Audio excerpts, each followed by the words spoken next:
Então vamos dar continuidade, né, aqui no nosso andamento aqui da nossa catequese sacerdotal, né? Então vou fazer a pergunta aqui para o Padre Nonato, se tem algum tipo de pecado do qual o senhor não pode dar absolvição. Então, pecado mortal, dependendo da situação, eu tenho que recomendar a pessoa e confessar com o Padre Ailton, porque ele é pároco. Significa dizer, o bispo, ele dá direito de ordem, né? Que é perdoar todo tipo de pecado, inclusive pecado mortal, a determinados sacerdotes.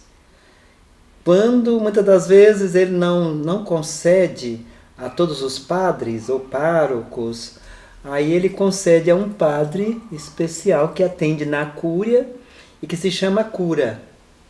Então os pecados, digamos assim, mais, digamos, graves, que mereça, digamos assim, uma penitência mais dirigida, mais sentida, né, por parte do penitente, então é recomendado que essa pessoa vá até a cúria e procure o padre cura. Nossa diocese já teve, agora eu não sei se nesse momento tem. Se não tem, o bispo autoriza os párocos a fazerem esse papel de cura na sua paróquia. E aí, se tem vigários, então aí depende muito se o pároco autoriza o vigário a também exercer essa função. No meu caso, eu acho mais sensato, quando surge certa questão assim, de pecado mortal, dependendo da pessoa, principalmente a questão, por exemplo, de homicídio, aborto, entendeu? Esses pecados eu recomendo a pessoa ir até o Padre Ailton para confessar com ele. No seu caso, o padre autorizado a absolver esse tipo de pecado, né? Que no caso a pessoa fala, então eu teria que procurar, tem gente que leva ao pé da letra, fala, então eu tenho que procurar quem é esse padre, só ele que absolve os pecados que não se pode absolver, não, é o padre com essa autorização que pode dar absolvição, no caso da diocese, né? É um padre que chama cura? Cura. Cura. É o cura porque é o designado pelo bispo para cuidar só destes casos, entendeu? São casos especiais. Tem uma pergunta que tem muito a ver com essa questão, que é no caso da penitência. Depois que a pessoa ela recebe a absolvição, ela recebe algum tipo de penitência. E tem pessoas que às vezes já tem aquele hábito de confessar assim com diversos padres ou sempre com o mesmo padre, e ele costuma dar o mesmo tipo de penitência, e às vezes a pessoa até fala, ele vai pedir para rezar 3 Ave Maria, então já vou antecipar aqui, já vou rezar, quando ele vir já tá paga a penitência. Isso vale?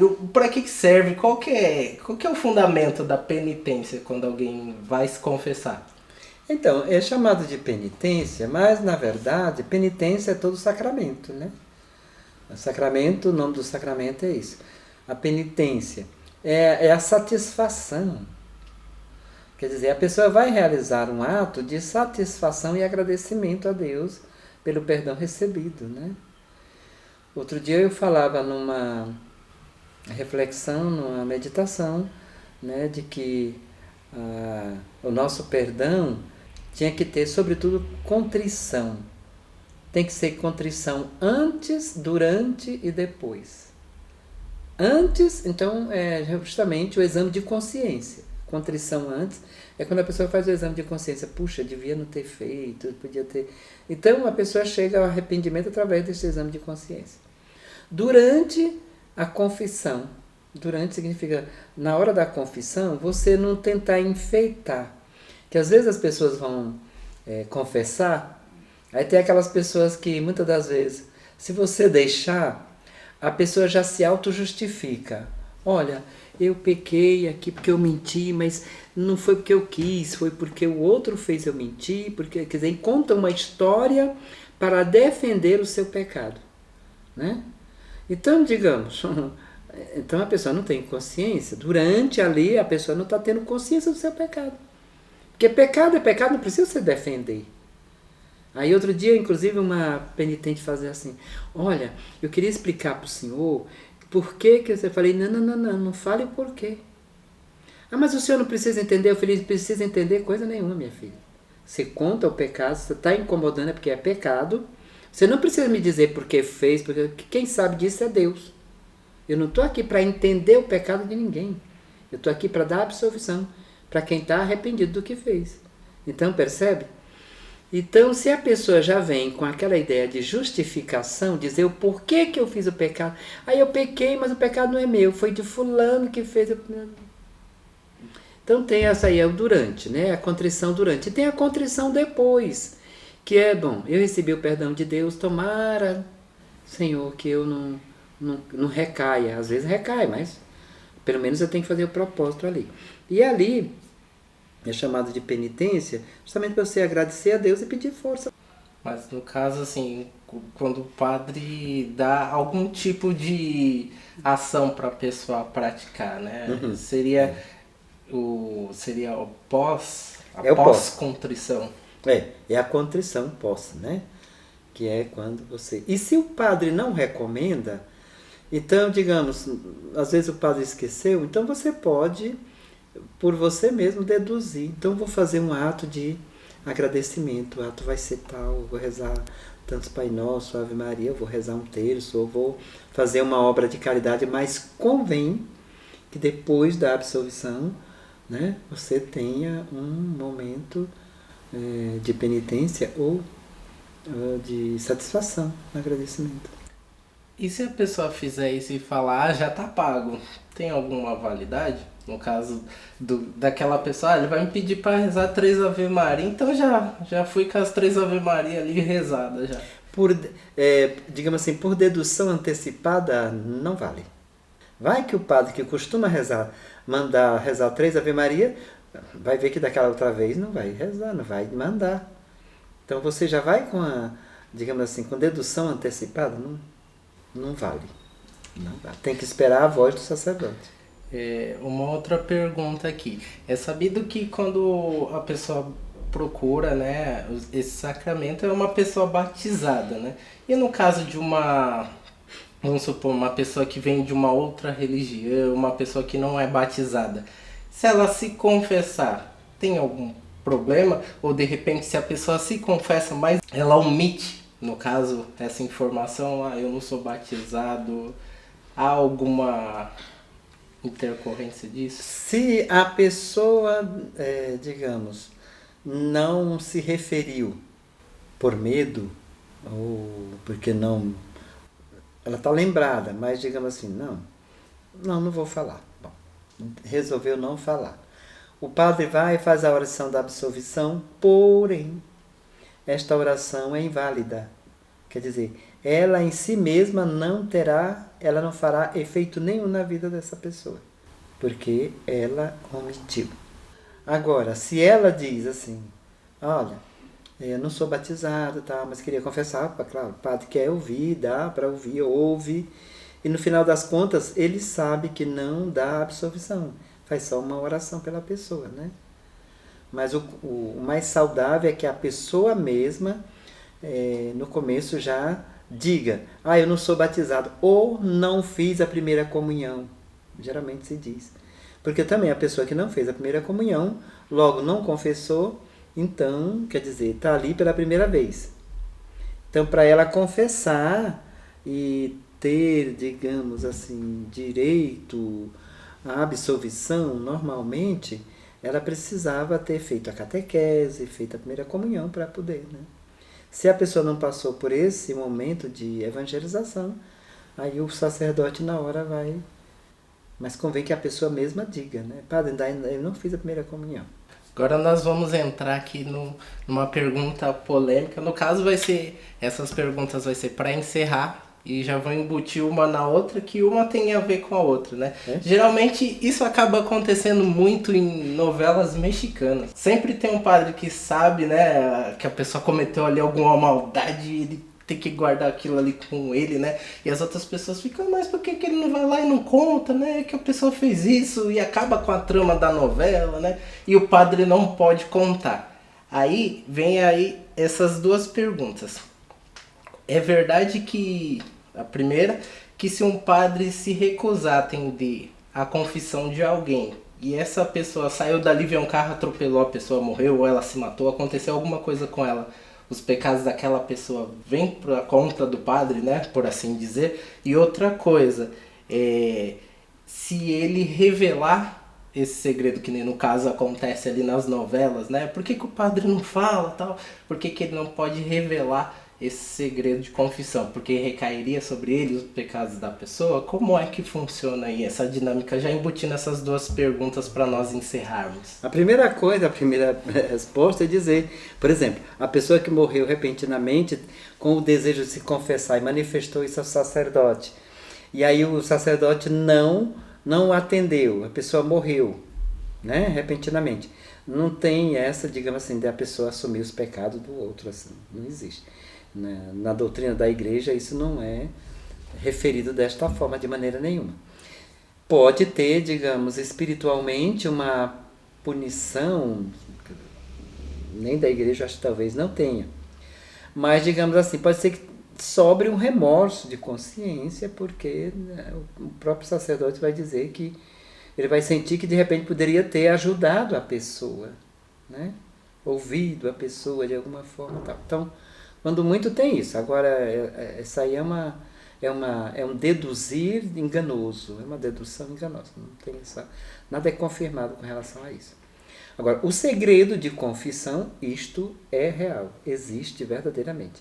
Sacerdote nenhum deverá revelar segredo de confissão de ninguém. Nem para ajudar nem para revelar, tá tendo no tribunal, vai ser condenado, vai ser condenado à morte. Não pode de maneira nenhuma. É segredo entre 3 pessoas. Deus, o penitente e o sacerdote. Pronto. Não pode. E no caso, os sacerdotes se confessam? Claro, eu estou aqui, nossa, desejoso de confessar quando encontro com outro padre. E é tão difícil, é mais difícil um padre confessar com outro do que... Porque quando você chama o colega para confessar, ele diz, não. Aí, digamos, de colega para colega, de amigo para amigo, então o outro pode dizer não. É mais complicado um sacerdote se confessar com o outro do que um... Vixe, quando às vezes eu quero... não vem que não tem. Imagina, você é um santinho. Aí começa aquela brincadeira, né? Justamente para se sarfar, né? E aí quando acontece também, muitas das vezes, que você encontra o sacerdote, então muitas das vezes você faz uma permuta. Você confessa-se com o padre, e às vezes o padre também vai e se confessa com você. Então acontece isso aí. Então, até o bispo, se ele não pode confessar com outro bispo, ele confessa com o padre. Quando a gente está em retiro, ainda me lembro, né? Muitas das vezes, teve uma das vezes que Dom Emílio confessou comigo, né? Porque ele estava procurando, o diretor espiritual tinha recomendado, então, olha... E aí a gente ficava assim, às vezes, hoje eu vou confessar com fulano, sei que não é Betano. E aí teve um momento que eu estava passando assim por perto, quando eu vi Dom Emílio falou, Padre Nonato. Eu falei, oi, Dom Emílio, tudo bom? Venha cá, por favor, Padre Nonato. Eu falei, não, você me ouça em confissão. Eu falei, Dom Emílio, pelo amor de Deus. Aí, não, tudo bem, não tem problema, sou um padre igualmente. Claro, não tem problema. Então, isso, até o Papa, né? Ele vai confessar, claro, ele está assistido por cardeais, tal, então de repente ele confessa com um cardeal, tal. Mas se pelo menos tiver um padre ali, ele pode confessar com o padre. E ele vai ouvir direitinho o padre dando conselho para ele. Seu Papa. Falando da questão do Papa, e se a pessoa fala outro idioma, assim? Tem que ser com alguém que fala o mesmo idioma? Tem que ser. A pessoa ouve que é só contar ali, tem que entender o idioma? Tem que ser. Porque, bom, Eu, pelo menos, nunca, digamos assim, ouvi direitinho sobre essa questão, né? Digamos assim, eu acho que em casos especiais, eu acho que a igreja deve ter alguma recomendação, porque se de repente você fala outra língua que eu não entendo, então o melhor seria, digamos assim, não, então não dá para confessar com esse sacerdote, você vai procurar um sacerdote que ele entenda. Só se numa situação muito grave, não tem como você recorrer a outra pessoa. Então, de repente, pode ser que eu, né, entendendo que você quer confessar, e imaginando e recorrendo à misericórdia de Deus, já que Ele quer, então posso ouvir a confissão, ele está falando, não estou entendendo nada, mas depois que ele terminar, então de repente eu posso manifestar. Estou falando como dedução de possibilidades, né? Mas aí são casos especiais que geralmente não ocorrem. Quando ocorre, são ocasiões especiais. Tá certo. Esse é o programa Catequese Sacerdotal. Espero que você tenha gostado do tema de hoje. Nós iremos trabalhar diversos temas. Então, você que tem aí a sua dúvida, quer deixar aqui pra gente? Escreve aqui nos comentários abaixo. A gente vai adorar e desenvolver um tema referente àquela pergunta ali que está sendo mais recorrente. No caso, a pessoa está perguntando muito sobre aquele tema. Faz um tema... Faz sobre o tema X. Aí a gente vai ver a possibilidade de também desenvolver a respeito desse tema. E é justamente essa a ideia desse nosso trabalho, né? Ter a catequese diretamente com o sacerdote é um privilégio, tanto para mim quanto para você que está aí nos assistindo, acredito eu. Hoje o Padre Nonato veio aqui para falar a respeito da questão da confissão e teremos também outros temas a serem trabalhados, tá bom? Muito obrigado por você ter ficado conosco até este momento. Vou pedir para que o Senhor também dê a sua bênção e a bênção também para todos aqueles que estão aí assistindo. Então, muito obrigado pela atenção. Deus que os proteja, ampare, né? O Senhor abençoe. Pai, Filho e Espírito Santo, venha sobre vós e permaneça para sempre. Que o Senhor lhes dê paz, alegria para você também, né? E até uma próxima oportunidade. Tomara Deus. Amém.